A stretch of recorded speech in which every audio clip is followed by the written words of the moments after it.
నమస్తే, welcome to our channel. నేను మీ పద్మావతి. ఈరోజు మనతో పాటు ప్రముఖ ఆధ్యాత్మికవేత్త మరియు వాస్తు జ్యోతిష పండితులు శేషగిరిరావు గారు ఉన్నారు. మరి ఆయనతో మాట్లాడి మరిన్ని విషయాలు తెలుసుకుందాం. మీరు కూడా చూసేయండి. నమస్కారం గురువుగారు. గురువుగారు, వసంత పంచమి ఫిబ్రవరి 2వ తేదీన వచ్చింది. అయితే ఈ వసంత పంచమి అనగానే ప్రతి ఒక్కరికి కూడా గుర్తుకొచ్చేది చిన్న పిల్లలు ఎవరైతే ఉంటారో వారికి విద్యాభ్యాసం చేయించడం అనేది మొదలు పెడతారు. అయితే ఆల్రెడీ అక్షరాభ్యాసం అయిపోయిన పిల్లలు కూడా ఉండి వారికి అంతగా చదువు వస్తలేదు, మళ్ళీ మేము మరోసారి చేయించాలనుకుంటున్నాము అనుకునే తల్లిదండ్రులు మరోసారి చేయించవచ్చు అంటారా వారి పిల్లలతోటి? ఇప్పుడు తప్పకుండా అంటే ఇక్కడ అక్షరాభ్యాసం అని కాదు, అక్షరాభ్యాసం అయిపోయిన వాళ్ళు ఇంకా కొత్తగా అక్షరాభ్యాసం అనేది లేకపోయినా కూడా తప్పకుండా ఈరోజు మనం విద్యార్థులు, అది ఏ రకమైన విద్యార్థులైనా కూడా, అంటే నేననేది కేవలం ఇలా 1వ తరగతి 2వ తరగతి 3వ తరగతి ఇలా మామూలు బడి విద్యని కాదు. అవును. సో ఇతరత్ర ఏదైనా సరే విద్య కావాలని కోరుకునే వాళ్ళందరూ కూడా సరస్వతి దేవిని తప్పకుండా ఈరోజు మనం పూజించాలి. ఎందుకని అంటే కనుక కనుక ఈ సరస్వతి దేవి రూపం కనుక మనం గమనించినట్టయితే ఆవిడది చాలా సాత్వికం. అంటే ఇక్కడ మనకి ఏదైనా సరే ఈ దేవతలు అనేవాళ్ళు కొంతమంది సాత్విక ప్రధానులు, కొంతమంది రాజసిక ప్రధానులు, కొంతమంది తామసిక ప్రధానులు.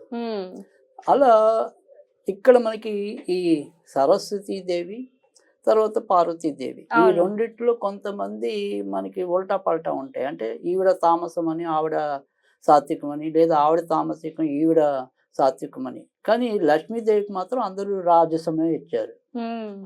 అంటే ఆవిడ రజోగుణం అనమాట ఆవిడ. కాకపోతే ఇక్కడ సరస్వతీ దేవిని మామూలుగా ఎక్కువ శాతం పుస్తకాల్లో వర్ణించింది కానీ అయితే కనుక ఎక్కువ ఈవిడిది సాత్వికం ఇచ్చారు. అందుకని మనకి ఆవిడ యొక్క రంగు అంటే తెలుపు ఛాయలో ఉంటుంది ఆవిడ, అది సాత్వికం. తర్వాత ఆవిడ ధరించే బట్టలు తెలుపు, అది సాత్వికం. ఆవిడ యొక్క వాహనం శ్వేతవర్ణం హంస. తర్వాత రెండోది ఏంటంటే కనుక ఇక్కడ హంసని కనుక గమనించినట్టయితే హంస అనేది కేవలం ఏమంటాం పాలని నీళ్ళని వేరు చేయగలిగే శక్తి హంసకు మాత్రమే ఉంది. అలాగే మనం జ్ఞానం ఉన్నవాడు మాత్రమే ఏది చెడు ఏది మంచి అనేది విడదీసి నడవగలుగుతాడు. సో అలాంటి జ్ఞానాన్ని ప్రసాదించగలిగే దేవత ఎవరు అంటే కనుక అది ఖచ్చితంగా సరస్వతీదేవి. అందుకని వసంత పంచమి అనేది సరే ఇవాళ మనకి భాషల్లో అనేక ఆ రోజు బోల మందికి అక్షరాభ్యాసాలు జరుగుతూ ఉంటాయి ఆవిడ జ్ఞాన సరస్వతి. అలాగే బాగా అందరూ కూడా అంటే ఇప్పుడు ఈ అక్షరాభ్యాసాలతో సంబంధం లేకుండా జీవితంలో ఒక్కసారైనా దర్శించుకోవాలి అనుకునే టెంపుల్ జమ్మూ కాశ్మీర్లో ఉంటుంది సరస్వతి. సో అది చాలా మంచి ఆలయం. సరే ఇలా రకరకాల ఆలయాలు ఉపాయాలయాల్లో ఎక్కడెక్కడ మనకి ఈ యొక్క సరస్వతి దేవి అనేది అలాగ ఉంటుంది. కానీ ఇక్కడ మనం చెప్పేది ఏంటంటే కనుక ప్రధానంగా అసలు వసంత పంచమి నాడు ఈవిడ ఆవిర్భవించిన దినంగా చెప్తున్నాం. తర్వాత ఇవాళ ఏదైతే సరస్వతి నది అనేది ఉంటుందో అది కూడా ఆవిడ నదే. సో సరస్వతి నది సరస్వతి రూపమే. అందుకని సరస్వతి దేవిని పూజించటం అనేది అన్ని రకాల మనకి అంటే విద్యలు, నేననేది ఒక సాధారణ విద్య బడి విద్య కాదు. మీకు జీవితంలో నేను నా జ్యోతిష విద్య నేర్చుకోవాలనుకున్నాను అనుకోండి, నాకు సరస్వతి అనుగ్రహం ఉండాలి. అంటే ఆ సరస్వతి అనుగ్రహం లేకపోతే మనకు మాట రాదు. మీరు బ్రహ్మాండంగా జ్ఞానం ఉండి మాట్లాడలేకపోయారు అనుకోండి, ఉపయోగం ఏముంది? ఆ మాటల అవసరానికి స్ఫురింపగలిగితేనే మీకు ఆ శక్తి ఉన్నట్టు. అలాంటి వాక్కు రావాలి అంటే కనుక ఖచ్చితంగా వాగ్దేవి మనకి సరస్వతి. అందుకే ఆవిడకి వాగ్దేవి పేరు ఇచ్చారు, శారద పేరు ఇచ్చారు, వాణి పేరు ఇచ్చారు. వాణి అంటేనే గొంతు అని కూడా అర్థం. సో మన వాణి విప్పాలి అంటే కనుక ఆవిడ అనుగ్రహం కావాల్సిందే. సో అందుకని ఇక్కడ ఈ సరస్వతి దేవిని మనం ఖచ్చితంగా పూజించి తీరాలి. మనం ఒక పిల్లల అక్షరాభ్యాసాలని కాదు, మీరు చెప్పినట్టు. కాకపోతే ఏంటంటే మన పిల్లలు మన ఇంట్లో వెనకబడుతున్నారు చదువుల్లో, లేదు వాళ్ళకి సరైన ఆకర్షణ వాటి మీద లేకపోవటం, విద్య మీద. అలాంటి దాని నుంచి బయటికి రావడానికి సరస్వతి దేవిని పూజించాలి. ఇందాక మనం చెప్పుకున్నట్టు అన్ని రకాల జ్ఞానం కావాలి అన్నా కూడా సరస్వతి దేవి అనుగ్రహమే కావాలి.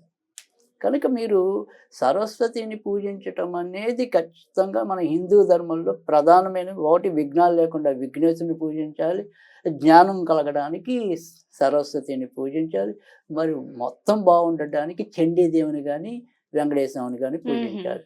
అందుకని ఈ నలుగురు కూడా ప్రధానమైన దేవుళ్ళుగా అందరూ కూడా అభిమన్యిస్తారు. ఇంకా రకరకాల ఆంజనేయుడు, శివుడు, కాలభైరుడు ఇవన్నీ వస్తాయి తర్వాత. కానీ మామూలుగా మనకి అనాదిగా ఉన్న వాళ్ళైతే కనుక, అనాదిగా ఎక్కువ మందికి తెలిసిన వాళ్ళైతే కనుక ఈ నలుగురు 4 రకాల శక్తులుగా మనకు సహాయపడుతున్నారు.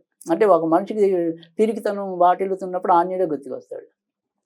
ఒక మనిషికి ఏదైనా సరే కష్టాల్లో కొనిమిట్టాడుతున్నప్పుడు వెంకటేశ్వర స్వామి గుర్తుకొస్తాడు. సో ఒక చదువు కావాలనుకున్నప్పుడు సరస్వతిదేవి గుర్తుకొస్తుంది. ఒక విఘ్నాలు కలుగుతున్నప్పుడు విఘ్నేశ్వరుడే గుర్తుకొస్తాడు. సో మరి మిగతా దేవుళ్ళ లక్ష్యాలు అవన్నీ ఉన్నప్పటికీ కూడా వీళ్ళందరూ మన ఏమంటాం రక్తంలోంచి తీసేయలేని వాళ్ళు వీళ్ళంతా మన యొక్క సంప్రదాయంలో.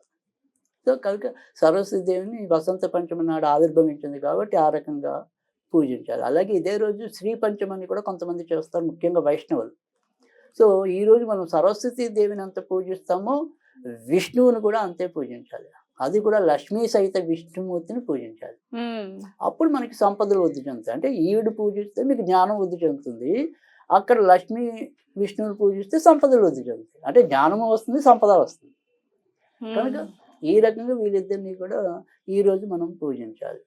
ఇక్కడ సరస్వతి దేవిని మనం పూజించినప్పుడు ఆవిడికి తేనె నివేదన చేయాలి. తేనె మనం మామూలుగా ఎప్పట్లాగానే పూజ ఏదైతే ఉంటుందో శ్రీ సూక్తం ప్రకారం పూజ చేసేసుకుని తేనె నివేదన చేయాలి, లేదా పెరుగన్నం నివేదన చేయాలి. ఈ పెరుగన్నం కానీ తేనె కానీ ఈవిడికి కూడా నివేదన చేయాలి. ముఖ్యంగా రాహుతో సమస్యలు జాతకంలో ఖచ్చితంగా వాళ్ళు సరస్వతిని కానీ దుర్గాదేవిని కానీ పూజించాలి. తర్వాత ఈ తెలుపు రంగు లేదా పసుపు రంగు దుస్తులు ధరించి పూజించినట్టయితే కనుక మరింత శీఘ్ర ఫలితాలు లభించడం అనేది ఉంటుంది. తర్వాత ఇక్కడ మళ్ళీ మనం ఏదైనా మంత్రంగా స్వీకరించాలనుకుంటే కనుక ఓం హ్రీం శ్రీం హైం సరస్వతీ దేవ్యే నమః, ఓం శ్రీం హ్రీం హైం సరస్వత్యే నమః అనేది ప్రధానమైన మంత్రం. దీన్ని మనం శక్తి కొద్ది జపించడం అనేది, లేదా సరస్వతి కవచం అని ఉంటుంది, అది నిత్యం ఒకసారి చదువుకున్నా కూడా మనకి అన్ని రకాల ఇబ్బందులు తొలగుతాయి. తర్వాత రెండోది ఏంటంటే పాపం విద్యార్థులు ఇలా పెద్ద పెద్ద వాళ్ళు ఏమీ చేయలేరు అనుకున్నా కూడా ఈ బుధవారాల పూట సరస్వతీ దేవి దగ్గర కొద్దిగా పొంగల్ అనేది చాలా మందికి చేయడం వస్తుంది. ఆ పొంగల్లో కొద్దిగా పెసలేసి ఉడికించాలి. అంటే పెసరపప్పు అంటాం కదా, ఆ పెసరపప్పు వేసి ఉడికిచ్చి కొన్ని బుధవారాలు కనుక ఇలా సరస్వతి దేవికి నివేదన చేస్తే తప్పకుండా వాళ్ళు విద్యలో రాణించగలగటం అనేది ఉంటుంది. అది కూడా నేను అనేక మంది నా క్లయింట్స్కి కూడా ఇది బుధవారాల పూట ఈ పెసర పొంగల్ నివేదన చేసి మంచి ఫలితాలు బోలెడు మందికి ఆపాదించబడ్డాయి. సో అందుకని ఈ నివేదన అనేది విద్యార్థులు అయితే కనుక ఈ రకంగా పెసర పొంగల్ నివేదన చేయటం అనేది సాధారణంగా మన పూజలు మన పద్ధతుల్లో అయితే కనుక పెరుగన్నం కానీ తర్వాత తేనె కానీ నివేదన చేయటం అనేది ఆ రకంగా చేసుకోవాలి. ఆ రకంగా ఈ సరస్వతి దేవి ఆరాధన అనేది చేసుకోవాలి. అయితే ఈవిడ్ని రాత్రి కన్నా కూడా పగలపూట కొలవటం మంచిది. అయితే సరస్వతి దేవిలోనే మనకి దశ మహావిద్యలు కానీ లేదా ఏకాదశ మహావిద్యల్లో కానీ మనకి నీల సరస్వతి అని ఇంకో ఆవిడ ఉంటారు. ఇక్కడ ఈ సరస్వతి అనేది మనకి సాత్వికం అయితే అక్కడ ఆవిడ ఉగ్రదేవత, ఈ నీలా సరస్వతి అని. అలా కొంతమంది నీలా సరస్వతి దేవిని కూడా చదువుల కోసం ఇతర విద్యల కోసం ఆరాధించడం అనేది ఉంటుంది. అయితే ఈవిడ్ని తెల్ల పూలతో ఆరాధిస్తే మంచిది, తెల్ల పువ్వులు. అదే ఒకవేళ మీరు నీలా సరస్వతిగా కొలవాలి అనుకుంటే కనుక ఆవిడకి నీలం పువ్వులు ఉండాలి.